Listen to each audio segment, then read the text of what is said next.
Suddenly, there was a knock on the door of the library. "Dorian!" shouted Harry's voice. "Dorian, are you there? Let me in, my dear boy. I want to see you." At first, Dorian did not answer. He did not want to talk to Harry. Harry was a bad influence on him. Harry made him behave badly and think about strange things. Dorian remembered Harry's words. You must do everything you want to do. You must enjoy life, the good things and the evil things. You must not worry about what other people think. But Harry was wrong. Dorian wanted to forget Harry's words now. He wanted to be good and kind to people. Then Dorian decided to see Harry. He decided to talk to Harry for the last time. Dorian covered the picture with the cloth and unlocked the door of the library. "Oh, Dorian," said Harry. "I'm very sorry about what has happened, but don't worry about it. Don't think about it."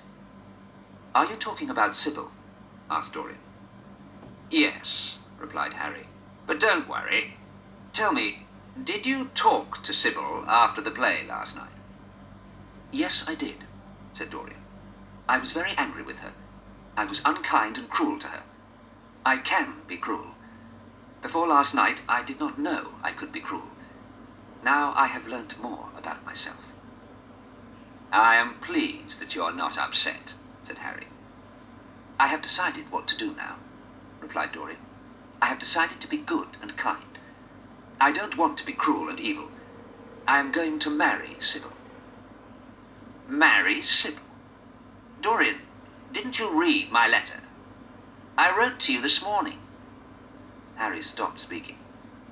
No, I didn't, said Dorian. I didn't want to read it. You are a bad influence on me. Harry walked across the room. He sat down next to Dorian and took hold of the young man's hands. "Dorian, I'm sorry. That letter told you that Sybil is dead." Dead? Shouted Dorian. No, She isn't dead. She can't be dead. You're lying. He pulled his hands away from Harry. It is true, said Harry. The story is in all the newspapers. There is going to be an inquest, an inquiry to find out about her death. The police need to find out what happened. Why? Why will there be an inquest? What happened? Dorian shouted. Then suddenly he stopped shouting and looked at Harry. She killed herself, didn't she? Tell me, Harry. Tell me quickly. Yes. Sybil didn't arrive home after the play. Her mother went to the theatre at about midnight. Sybil was dead, lying in her room. She had drunk some poison. Harry, this is terrible, cried Dorian. Did anyone see you with Sybil? Continued Harry. We don't want your name in the newspaper stories too. No, nobody saw me, replied Dorian quietly. Good, said Harry.